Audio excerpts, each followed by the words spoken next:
I am amazed that people like Elijah, I mean, a great man of God, revered. Jesus Christ he would be on a Mount of Transfiguration and referred to by Jesus Christ. I mean, you talk about Elijah in the days of Israel, and everybody looks at him and says, even compare Jesus to him when he walked on earth.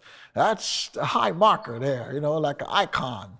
Well, this man would look and see an army, and he would see, the servant sees the army, he saw angels. This is a man that, in spite of how revered, demonstrations of his deep commitment to God, his high level of faith, would run from Jezebel.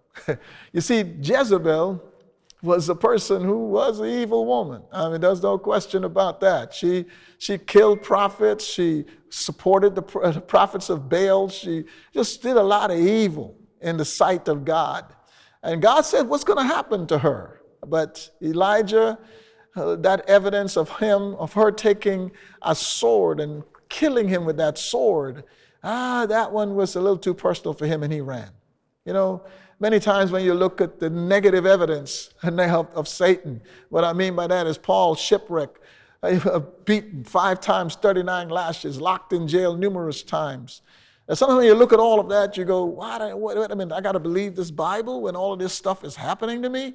The world we live in, there's so much going on. There's so much difficulties taking place. Come on, you're talking about believing in the Bible when these things are actually happening around me and some to me?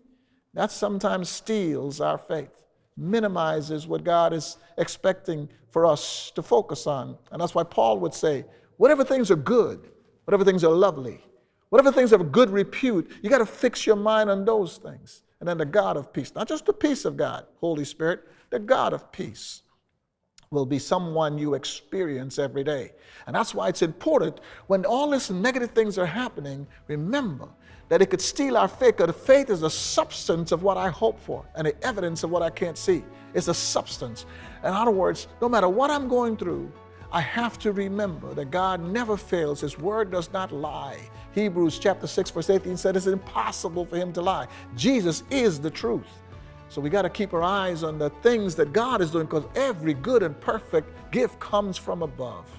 And that will keep the substance of our hope strong and the evidence in the right perspective. So no matter what we go through in this life, our faith stays alive. Stay focused.